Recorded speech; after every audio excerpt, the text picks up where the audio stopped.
सोलापूरच्या काँग्रेस खासदार प्रणिती शिंदेंनी चंद्रकांत पाटील यांचा उल्लेख चंपा असा केलाय। पालकमंत्री चंद्रकांत पाटील यांनी आगामी आषाढी एकादशी आणि जिल्ह्यातल्या पर्यटनासंदर्भात सर्व लोकप्रतिनिधींची बैठक बोलावली होती आणि त्या बैठकीला सोलापूर जिल्ह्यातले खासदार आणि आमदारांना आमंत्रित करण्यात आलं होतं।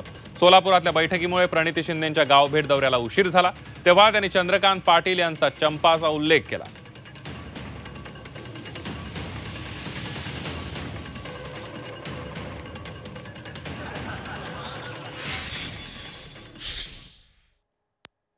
मी आपल्या सगळ्यांची क्षमा मागते की मला इथे यायला 10ची वेळ होती पण 2 वाजले। कारण का मी इथपर्यंत आलेली पण मला युटर्न घ्यावा लागला, कारण का आपले पालकमंत्री